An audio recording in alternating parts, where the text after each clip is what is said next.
Rajim. Bismillahirrahmanirrahim. Assalamu alaikum. Myself Fazan Ali and I'm your biology teacher. Today we are discuss the chapter number 14 respiration and class second year. So बच्चे इस chapter के अंदर हम जो बात करेंगे वो किसके बारे में करेंगे? रेस्पायरेशन के बारे में करेंगे।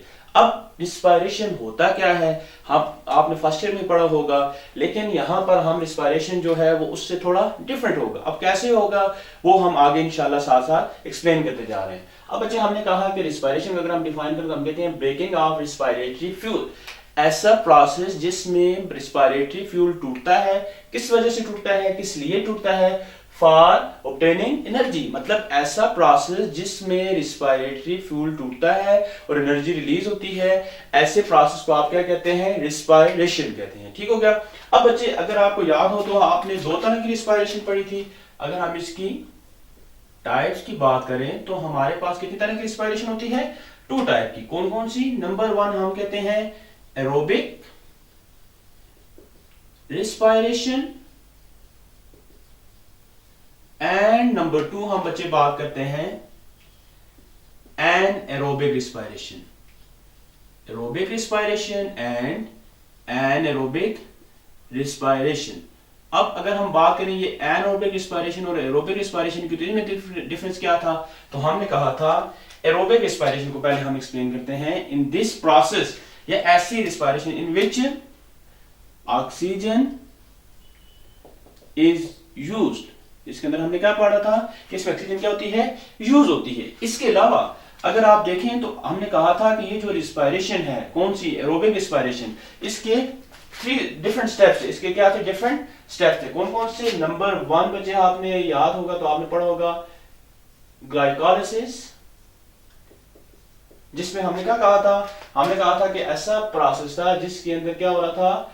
ग्लूकोज टूट रहा था। किसमें? 2 पायरुविक एसिड में, 2 मॉलिक्यूल ऑफ पायरुविक एसिड। ऐसा प्रोसेस जिसमें ग्लूकोज किसमें टूटता है? 2 पायरुविक एसिड में। ऐसे प्रोसेस को आपने क्या कहा था? ग्लाइकोलाइसिस। फिर इसके बाद हमने कहा था इसका जो सेकंड स्टेप था वो था लिंकेज रिएक्शन। अब लिंकेज रिएक्शन में क्या हुआ था? हमने कहा था कि ये जो हमारे पास 2 पायरुविक एसिड थे ये कन्वर्ट हो गए थे एसिटाइल कोएंजाइम ए में। ठीक है, हमने कहा ऐसा प्रोसेस जिसमें ये हमारे पास जो ग्लाइकोलाइसिस का जो प्रोडक्ट है 2 पायरुविक एसिड वो किसमें कन्वर्ट हो जाए? एसिटाइल कोएंजाइम ए में। तो इसको आप क्या कहते हैं? Linkage reaction. फिर इसके अंदर तीसरा जो स्टेप था वो था क्रेब्स साइकिल। तीसरा जो स्टेप था वो कौन सा था? Krebs cycle. अब बच्चे क्रेब्स साइकिल में क्या हुआ था? क्रेब्स साइकिल में हमने कहा था कि ये जो एसिटाइल कोएंजाइम ए है ये किस में कन्वर्ट हो जाता है? कार्बन डाइऑक्साइड में। और इसके साथ ही क्या होती है? अब इन दोनों प्रोसेस के अंदर अगर हम बात करें ग्लाइकोलाइसिस की तो यहां पर भी कितनी एनर्जी रिलीज हुई थी? 2 ATP। और अगर हम बात करें क्रेब्स साइकिल की तो यहां पे भी कितनी एनर्जी रिलीज हुई थी? 2 ATP। अब इसके बाद जो नेक्स्ट स्टेप आता है वो आपके पास आ जाता है ETC, stand for electron transport chain. मतलब जो थर्ड स्टेप था, फोर्थ स्टेप था, इसके अंदर क्या हुआ था? इसके अंदर हम कहते हैं कि इलेक्ट्रॉन ट्रांसपोर्ट चेन अगर होती है। इलेक्ट्रॉन ट्रांसपोर्ट चेन में क्या होता है? हम कहते हैं ट्रांसपोर्ट ऑफ इलेक्ट्रॉन अगर होता है। और मैन जो आपके पास यहां पे एक इंपॉर्टेंट एमसीक्यू बन रहा है वो ये है कि oxygen is used in this step. असल में जो ऑक्सीजन यूज होती है ना आपके पास ईटा के अंदर या एमडीकैट के अंदर, ये मोस्टली एमसीक्यूज आता है कि oxygen is used during dash phase of respiration या during dash phase of aerobic respiration. तो उसमें बच्चे आपने ये याद रखना है जो ऑक्सीजन यूज होती है वो किस पर यूज होती है? इलेक्ट्रॉन ट्रांसपोर्ट चेन में। इसको आप क्या कहते हैं? ये आपके इंपॉर्टेंट एमसीक्यूज है। ये आपके इंपॉर्टेंट क्या है? एमसीक्यूज है। इसमें क्या होगा? इसमें ये होगा, आपसे पूछा जाएगा कि during which phase of aerobic respiration oxygen is used. तो आपने ये बात याद रखनी है कि ऑक्सीजन किस फेज में यूज होती है? During last phase, that is कौन सा फेज है? Electron transport chain. अब इसी के बाद अब अगर आप देखें ना, आपने पढ़ा भी होगा फर्स्ट ईयर के अंदर, जब ये ग्लाइकोलाइसिस हुई थी, क्रेब्स साइकिल होती है, इलेक्ट्रॉन ट्रांसपोर्ट चेन होती है, तो इसमें आपके पास कुछ NADH बनते हैं एंड कुछ जो है आपके पास FADH बनते हैं। अब ये NADH और FADH हम इनको बेसिकली क्या कहते हैं, ये हमारे पास क्या होते हैं, कोएंजाइम होते हैं। ये हमारे पास क्या होते हैं, कोएंजाइम।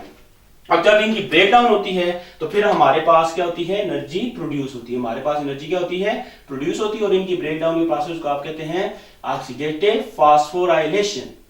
इसको आप क्या कहते हैं, ऑक्सीडेटिव फास्फोराइलेशन।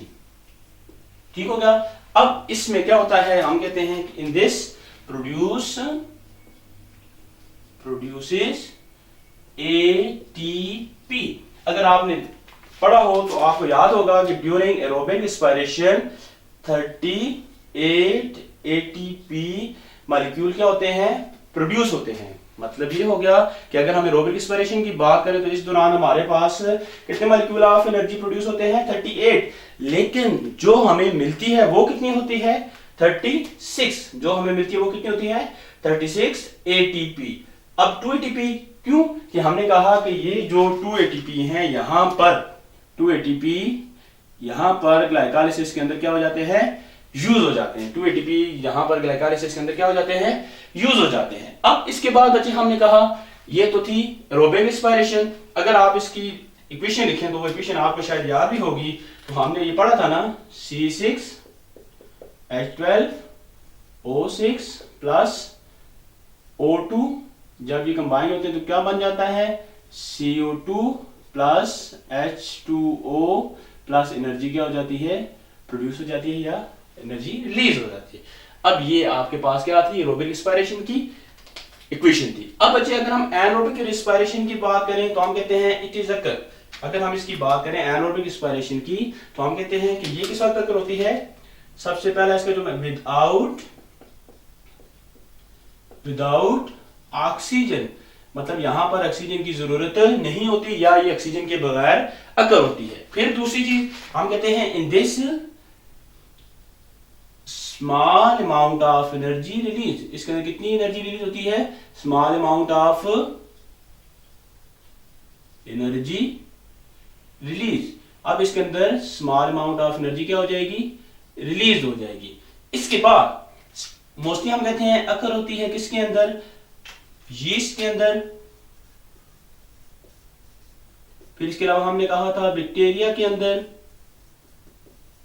एंड इसके अलावा आपने ये भी पढ़ा होगा मसल सेल्स ऑफ ह्यूमन, मतलब जो हमारी बॉडी के मसल सेल्स है उनके अंदर भी क्या होती है, ये अकर होती है। और यहां पर एक और इंफॉर्मेटिव चीज ये भी आप याद रखते हैं, it is also occur in RBCs। ये रेड ब्लड सेल्स के अंदर भी एरोबिक रिस्पिरेशन नहीं होती, बल्कि वहां पर कौन सी होती है, एनारोबिक रिस्पिरेशन होती है। अगर कोई आपसे ये पूछ ले कि why aerobic respiration is not occur in RBCs, तो इसका आसान सा आंसर है because in RBCs no cellular organelles are present. RBCs के अंदर किसी किस्म का कोई सेलुलर ऑर्गेनेली प्रेजेंट नहीं होता, तो इस वजह से उसके अंदर भी कौन सी रिस्पिरेशन होती है, एनारोबिक रिस्पिरेशन होती है। अब बच्चे अगर हम सिंपली इसको थोड़ा सा एक्सप्लेन करें तो हम कहते हैं कि इसके अंदर क्या होगा, इसके स्टेप में सबसे पहला स्टेप सेम है, जिसमें जो कि क्या है, ग्लाइकोलाइसिस। जिसके अंदर होता क्या है, जिसके अंदर बेसिकली हम कहते हैं कि ये जो हमारा ग्लूकोज है ये किस में टूट जाता है, 2 पाइरुविक एसिड में, 2 पाइरुविक एसिड। और इसी पाइरुविक एसिड को फिर इसकी क्या होती है, ऑक्सीडेशन रिडक्शन होती है।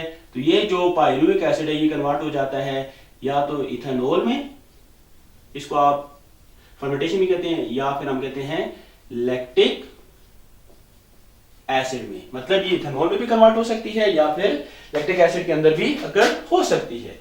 अब इसके बाद बच्चे ये तो हमने बात की रिस्पिरेशन की on the basis of presence of oxygen, हमने कहा on the basis of oxygen. अब इसके अलावा बच्चे हमारे पास रिस्पिरेशन की और टाइप्स होती है, जिसमें हम कहते हैं नंबर 1 हम कहते हैं direct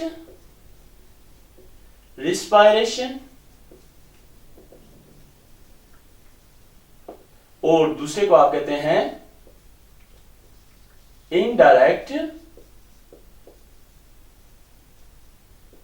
respiration, direct respiration and indirect respiration.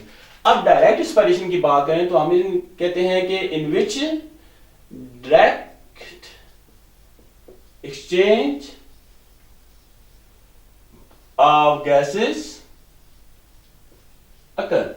हमने कहा ऐसा प्रोसेस जिसमें क्या होती है, डायरेक्ट एक्सचेंज ऑफ गैसेस अकर होती है, इसको आप क्या कहते हैं, डायरेक्ट रिस्पायरेशन। फॉर्म किसके अंदर अकर होती है, मोस्टली हम कहते हैं अमीबा के अंदर। किसके अंदर, अमीबा के अंदर सिंगल सेल है, तो डायरेक्ट गैसेस उसके अंदर जाएंगी और डायरेक्ट वहां से क्या हो जाएंगी, रिलीज हो जाएंगी। सेकंड हमने कहा इनडायरेक्ट रिस्पायरेशन, तो हमने कहा कि ये कॉम्प्लेक्स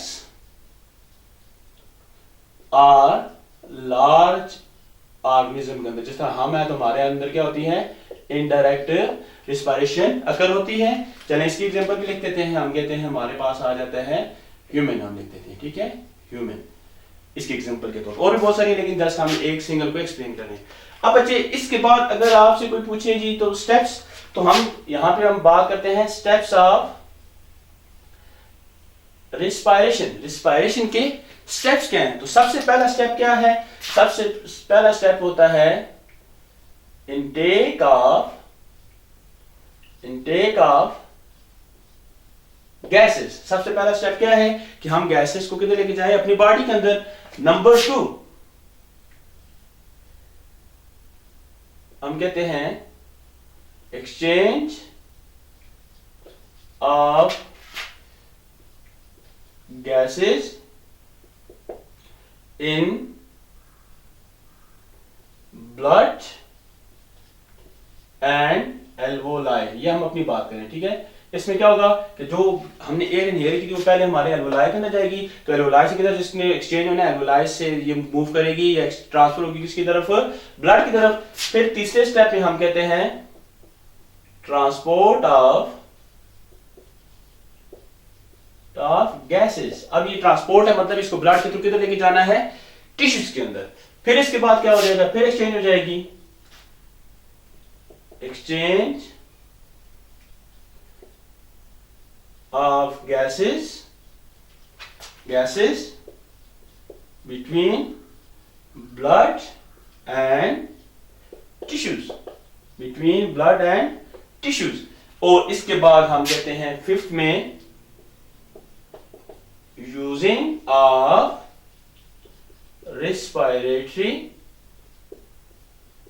गैसेस। मतलब वो जो रेस्पिरेटरी गैसेस आप स्टेप में क्या हो जाएंगी, यूज हो जाएगी। उसके बाद हम कहते हैं कि यहां पर बेसिकली आपने एक बार सुना होगा सेलुलर रिस्पायरेशन। कौन सी रिस्पायरेशन, सेलुलर रिस्पायरेशन। तो बेसिकली ये जो सेलुलर रिस्पायरेशन है ये कहां पर अगर होती है, सेल के अंदर। तो देखिए अब मैं हूं तो मैं डायरेक्ट गैसेस को सेल के अंदर तो लेके जा रहा ना, मैं नोज के थ्रू इनहेल करूंगा, मेरे लंग्स के अंदर जाएगी, फिर लंग्स से एल्वोलाई के अंदर जाएगी, एल्वोलाई से फिर ये ट्रांसफर होगी ब्लड के अंदर थ्रू डिवीजन, फिर वहां से किधर चली जाएगी, हमारे बॉडी सेल, ब्लड के थ्रू बॉडी सेल तक चली जाएगी, फिर बॉडी सेल इसको यूज करेंगे, एनर्जी गेन करेंगे, और उसके बाद वो जो कार्बन डाइऑक्साइड प्रोड्यूस उसको दोबारा ब्लड के अंदर ट्रांसफर करेंगे, और ये इसमें ये ट्रांसपोर्ट ऑफ गैसेस क्या होगी, अकर होगी। ये खैर आगे एक लंबा प्रोसीजर है, वो हम आगे डिटेल में डिस्कस करेंगे। अब इसके बाद जो है नेक्स्ट जो हमारा टॉपिक है वो है प्रॉपर्टीज ऑफ रिस्पायरेटरी सरफेस। मतलब अगर जिस जगह पे भी रिस्पायरेशन होगी तो उस जगह की कुछ क्या होती है, स्पेसिफिक प्रॉपर्टीज होती है, उस जगह की स्पेसिफिक क्या होती है, प्रॉपर्टीज होती है। सबसे पहली जो मेन प्रॉपर्टीज वो क्या है, थिन एपिथेलियम। हमने कहा कि ये जो रिस्पायरेशन उस जगह पे बहुत अच्छी होती है। चलें इससे पहले हम बात कर देते हैं रिस्पायरेटरी सरफेस की। अगर कोई आपसे पूछे कि ये जो वर्ड रेस्पिरेटरी सरफेस है ये क्या होता है, तो रिस्पिरेटरी का तो समझ आ गया कि वो जगह या वो प्रोसेस जिसके अंदर क्या होता है, एनर्जी प्रोड्यूस होती है या रिलीज होती है। तो हम कहते हैं the place where respiration occur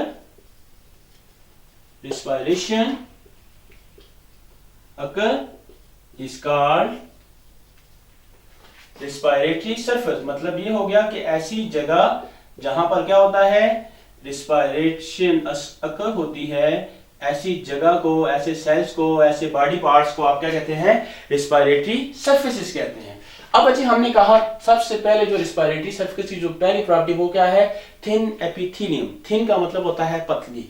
अब देखें जितनी ज्यादा पतली जो है एपिथेलियम मतलब टिश्यूज को कहते हैं ना, एपिथेलियल टिश्यू स्किन टिश्यू का हम कहते हैं, तो जितनी ज्यादा ये पतली होंगी उतनी ही ज्यादा क्या होगा, कंसंट्रेशन ग्रेडियंट थिन होगा। मतलब जितना ज्यादा है मतलब थिन एपिथेलियम increases respiration, मतलब जितनी ज्यादा थिन एपिथेलियम होगी उतनी ही ज्यादा रिस्पायरेशन क्या होगी, इंक्रीज होगी, because thickness of concentration gradient कम हो जाएगी। और जब कंसंट्रेशन ग्रेडियंट की थिकनेस कम होगी तो इजीली एक्सचेंज ऑफ मटेरियल क्या हो जाएगी, एक्सचेंज ऑफ मॉलिक्यूल क्या हो जाएगी, अकर हो जाएगी। फिर इसके बाद हम कहते हैं मोर परमिएबल। परमिएबल का मतलब होता है ऐसी मेम्ब्रेन जिससे मटेरियल इन अराउंड क्या कर सके, मूव कर सके।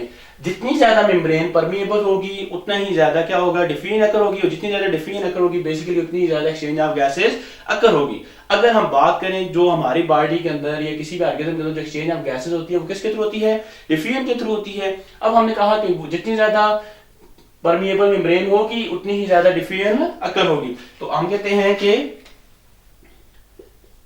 permeability of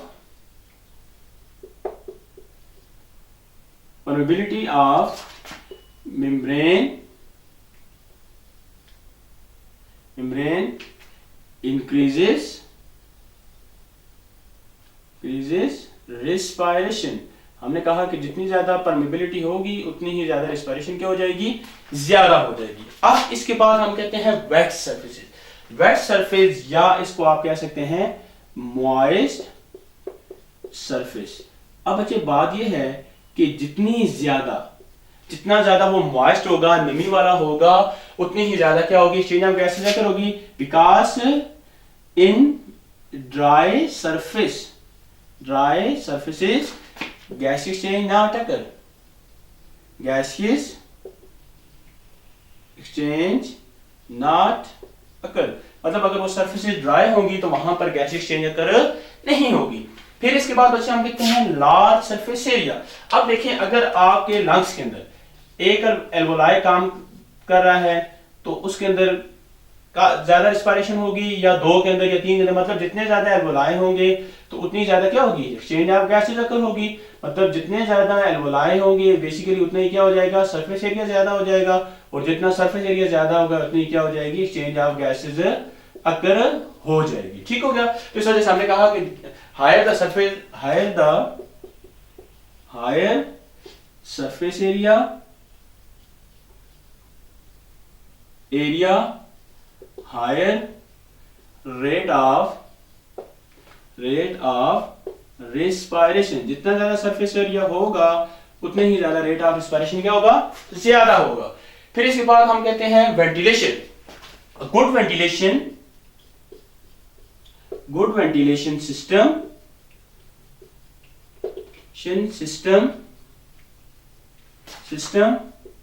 increase rate of transpiration. मतलब ये हो गया कि जितना अच्छा वेंटिलेशन सिस्टम होगा उतना ही ज्यादा रिस्पायरेशन क्या होगी, ज्यादा होगी ऑफ रिस्पायरेशन। मतलब आसान सी बात है। देखें अगर वेंटिलेशन का मतलब होता है ऐसी जगह जहां से कोई भी चीज इन और आउट क्या हो सकती हो, मूव कर सकती हो। अगर आपके पास एक सेल है तो उसके अंदर एक कम रिस्पिरेशन होगी, दो सेल होंगी तो ज्यादा हो जाएगी। या और आसान कर देते हैं, जनरल एग्जांपल हम एक्सप्लेन करते हैं। आपके घर में एक खिड़की है, उसके अंदर वेंटिलेशन कम होगी, दो है तो ज्यादा होगी, तीन है तो और ज्यादा होगी, चार है तो जितनी ज्यादा होती जाएंगी उतनी वेंटिलेशन क्या होती जाएगी, ज्यादा होगी। तो इस वजह से हम कहते हैं कि जितनी अच्छी रिस्पायरेशन के लिए या जो रिस्पायरेटरी सरफेस है उस पे जो मेन प्रॉपर्टीज है वो ये भी है कि वहां पर क्या होना चाहिए, गुड वेंटिलेशन सिस्टम होना चाहिए, जिसकी वजह से एक्सचेंज ऑफ गैसेस क्या हो सके, अकर हो सके,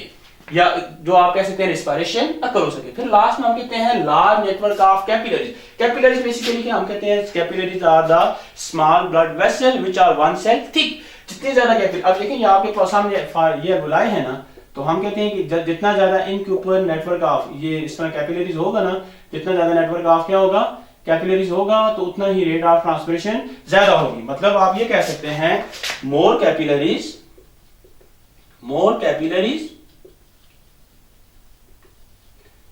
capillaries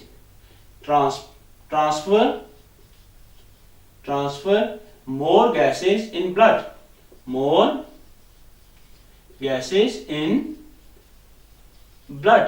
तो मतलब ये हो गया कि आसान सी बात है, जितने ज्यादा कैपिलरीज होंगे उतने ही मॉलिक्यूल्स ऑफ ऑक्सीजन या कोई किसी भी गैसेस क्या हो जाएंगे, ब्लड के अंदर ट्रांसफर हो जाएंगे, उतने ही ट्रांसपोर्ट ऑफ गैसेस अकर हो जाएगी। ये कुछ सरफेसेस थी। अब ओवरऑल हम इसको सारे को एक दफा रिवाइज कर लेते हैं। देखिए हमने स्टार्ट किया रिस्पायरेशन से। हमने कहा रिस्पायरेशन क्या है, ऐसा प्रोसेस है जिसके अंदर क्या होती है, break down of food molecule occur होती है। फिर हमने कहा कि दो तरह की होती है, कौन कौन सी, एरोबिक हो सकती है और एनारोबिक होती है। अब एरोबिक जो है ये इसके अंदर ऑक्सीजन यूज होती है और इसके अंदर लार्ज अमाउंट ऑफ एनर्जी, जो कि हमने कितना पढ़ा था 36 एटीपी। फिर इसके बाद हमने कहा एनारोबिक जो है इसके अंदर स्मॉल अमाउंट ऑफ एनर्जी है, जो कि तकरीबन कितना होता है 2 एटीपी। जो अगर आपसे पूछता है ना कि एनारोबिक रिस्पिरेशन के अंदर कितनी एनर्जी रिलीज होती है, तो इसका आंसर क्या है 2 एटीपी। ठीक है, ये याद रखना है। फिर इसके बाद हमने कहा कि एरोबिक रिस्पिरेशन के अंदर डिफरेंट स्टेप हैं, ग्लाइकोलाइसिस है, लिंकेज रिएक्शन है, क्रेब्स साइकिल है, एक ट्रांसपोर्ट चेन है, ऑक्सीडेटिव फास्फोरिलेशन है। इसमें ये एनर्जी मतलब इस डिफरेंट स्टेप की वजह से ज्यादा एनर्जी प्रोड्यूस होती है, जबकि इसके अंदर इतने स्टेप नहीं है। फिर इसके बाद हमने बात की थी कि अगर हम डायरेक्ट और इनडायरेक्ट की बात करें तो फिर हमारे पास दो तरह की रिस्पिरेशन है। डायरेक्ट वो है कि जिसमें हम ये बात सिंगल सेल है, गैसेस अंदर आ जाएंगी, रिलीज हो जाएंगी, एक ही सेल है। जबकि हम अपनी बात करें तो मल्टी सेलुलर ऑर्गेनिज्म में डिफरेंट सेल्स हैं, डिफरेंट ऑर्गन्स हैं, तो उन हर किसी को डायरेक्ट तो गैस नहीं मिलती। फिर क्या होता है, एक स्पेशल रिस्पिरेटरी सिस्टम होता है जिसके थ्रू ट्रांसपोर्ट ऑफ गैसेस अकर होती है। फिर इसके बाद हमने कहा स्टेप्स क्या, सबसे पहला स्टेप क्या है, टेक ऑफ गैसेस है। दूसरे में हमने कहा पहले स्टेप गैसेस अंदर बॉडी के अंदर एब्जॉर्ब होंगी। फिर दूसरे में हमने कहा कि हमारे एल्वोलाई से ब्लड के अंदर चली जाएगी। तीसरे में हमने कहा कि ब्लड के थ्रू ट्रांसपोर्ट हो जाएंगी बॉडी टिश्यू के अंदर। फिर जब वहां पर पहुंचेगी तो फिर ब्लड से किधर चली जाएंगी, बॉडी टिश्यू के अंदर। फिर टिश्यू के अंदर वो यूज होगी और इस प्रोसेस को आप क्या कहते हैं, सेलुलर रिस्पिरेशन। फिर हमने कहा रिस्पिरेटरी सरफेस, तो हमने कहा ऐसी सरफेसेस जहां पर रिस्पिरेशन अकर होती है, ऐसी सरफेसेस को आप क्या कहते हैं, रिस्पिरेटरी सरफेसेस। फिर इसके बाद हमने प्रॉपर्टीज की बात की बच्चे। हमने कहा कि कुछ मेन प्रॉपर्टीज होती हैं रिस्पिरेटरी सरफेस की, जिसमें हमने थिन एपिथेलियम कहा, मोर परमिएबल कहा, wet surfaces, large surface area, ventilation and capillaries network.